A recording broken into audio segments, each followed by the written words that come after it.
আমাদের বাসায় ৩ জন মানুষ। আমরা এই ৩ জনই ভীষণভাবে বৃষ্টি পছন্দ করি। যত রাতই হোক, একজন বৃষ্টির শব্দ শুনলে অন্য ২ জনকে ডেকে তুলি। তারপরে আমরা বসে, বসে বারান্দায় বসে, বসে বৃষ্টি দেখি। তো সেদিন রাত্রে 11:30 থেকে বৃষ্টি শুরু হয়েছে। অনেক বৃষ্টি হচ্ছে।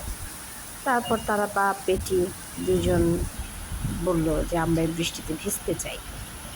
আমিও বললাম, "যাও, ভেজো।" কারণ এই সময়টা তো আর পাওয়া যাবে না। যেই সময়টা চলে যায় সেই সময়টা আর আসবে না।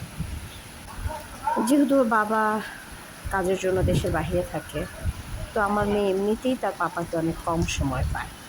তারপরে যদি কোয়ালিটি টাইম না পায়, ওর কাছে যদি এমন ওকে কোনো কোলে নিও না। মেমোরি না থাকে শাহিদ ওকে কোলে নিও না। যেগুলো সম্পদ হয়ে থাকবে। এখনকার সময়ে আমরা তো বাচ্চাদেরকে মানুষ করি বলা যায় চিড়িয়াখানা খাঁচার মতো ফ্ল্যাট বন্দি বাসায়, যেখানে আমরা জানিই না কখন বৃষ্টি হলো, কখন বাহিরে রোদ, কখন কী হচ্ছে না হচ্ছে।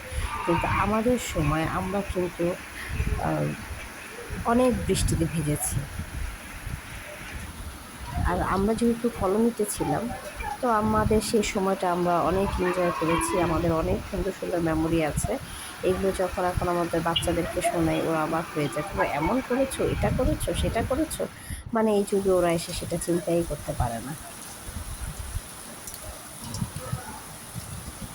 দেখেন তো আমার মেয়ে কত খুশি ও বৃষ্টিতে ভিজতে পেরে। ও ভীষণ খুশি হয়েছে, আমারও খুব ভালো লেগেছে। আমি বারান্দায় দাঁড়িয়ে দাঁড়িয়ে দেখছিলাম।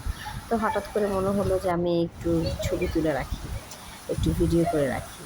তারপরে এটা আমি রেখে দিব। ও যখন বড় হবে ও দেখবে যে ওর পাপার সাথে এরকম বৃষ্টিতে ভিজেছিল রাতে।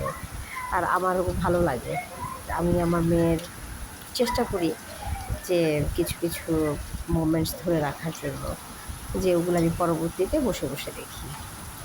তারা খেলছে। এতক্ষণ আমার পাশে থেকে বক বক শোনার জন্য আপনাদেরকে জানাচ্ছি অসংখ্য ধন্যবাদ। যে যেখানে আছেন ভালো থাকেন, সুস্থ থাকেন। ইনশাআল্লাহ দেখা হবে নেক্সট কোনো ভিডিও নিয়ে। আল্লাহ হাফেজ। আসসালামু আলাইকুম।